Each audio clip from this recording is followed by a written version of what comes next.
আসসালামু আলাইকুম। কেমন আছেন সবাই? আশা করি আল্লাহর রহমতে আপনারা সবাই ভালো আছেন। আগামী ৭ জানুয়ারি দ্বাদশ জাতীয় সংসদ নির্বাচন, আর এই নির্বাচন উপলক্ষে বাংলাদেশ আওয়ামী লীগ মনোনীত এবং বিভিন্ন স্বতন্ত্র পদপ্রার্থীও নির্বাচনে আসবে।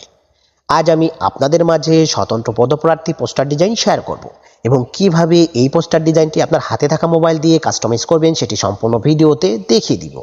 আপনি যদি আমার চ্যানেলের নতুন দর্শক হয়ে থাকেন অবশ্যই চ্যানেলটি সাবস্ক্রাইব করবেন এবং পাশে থাকা বেল বাটনে ক্লিক করে নোটিফিকেশন অল করে দিবেন।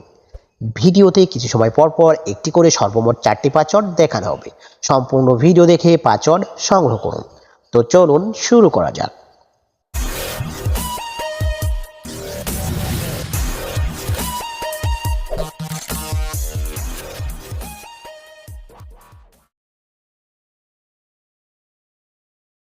সর্বপ্রথম আপনাকে এই ভিডিওর ডেসক্রিপশন বক্সে আসতে হবে।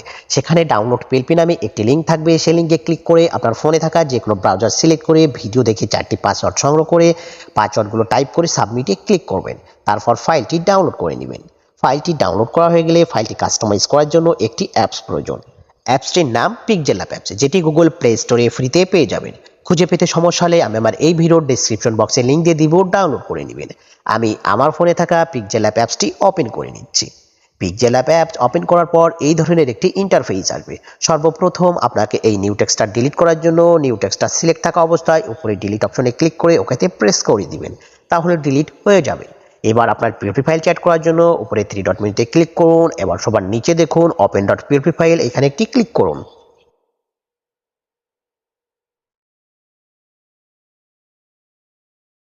আর সবার উপরে দেখুন ডট পিএলপি নামে একটি সাদা আইকন, এখানে ক্লিক করুন।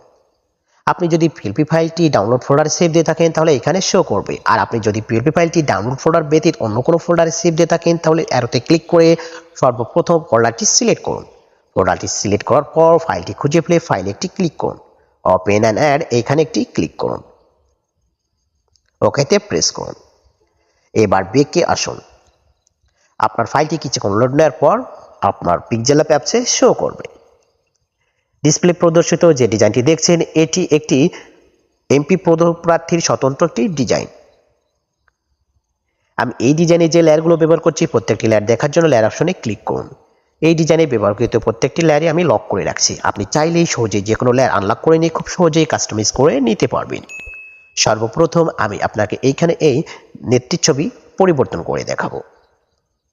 এই জন্য লেয়ার অপশনে আসুন। এবার আপনার নেত্রীর ছবি সর্বপ্রথম ডিলিট করে দিতে হবে। এবার আপনার আসনে যে নেতা বা প্রার্থীর ছবি সেই ছবিটি আনার জন্য উপরে প্লাস মেনুতে ক্লিক করুন। এবার ফর্ম গ্যালারি, আপনার গ্যালারি ওপেন হলে আপনার প্রার্থীর ছবি সিলেক্ট করুন। ওকেতে প্রেস করে দিন। এবার ছবিটি রিসাইজ করে বসিয়ে দিন।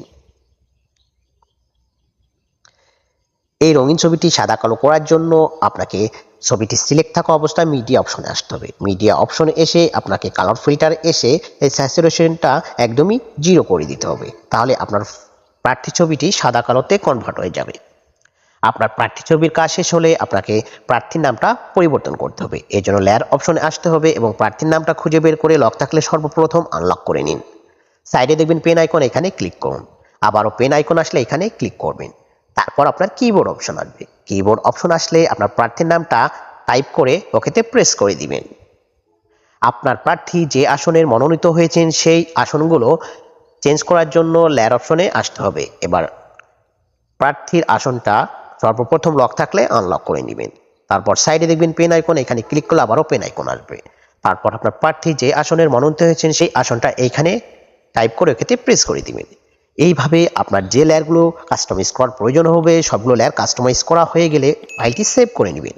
সেভ করার জন্য উপরে সেভ মেনুতে ক্লিক করুন। নিচে দেখুন সেভ অ্যাজ ইমেজ। আপনি যদি ডিজাইনটি কোনো সোশ্যাল মিডিয়াতে পোস্ট করতে চান তাহলে কাস্টম যে সাইজটা আছে এটি দিয়ে সেভ করে নেবেন। আর যদি ডিজাইনটি প্রিন্ট করতে চান তাহলে ইমেজ ফরম্যাটে জেপিজি এর জায়গা পিএনজি করবেন। আর কাস্টম যে সাইজটা আছে এটি দিয়ে সেভ করে নেবেন, তাহলে প্রিন্ট করার সময় ফুল এইচডি কোয়ালিটিতে প্রিন্ট করতে পারবেন। তো এই ছিল আমার আজকের ভিডিওটি ভালো লাগলে অবশ্যই লাইক, শেয়ার অ্যান্ড কমেন্টস করবেন এবং পরবর্তীতে কোন ধরনের ভিডিও চান অবশ্যই কমেন্টস বক্সে জানিয়ে দিবেন। আসসালামু আলাইকুম।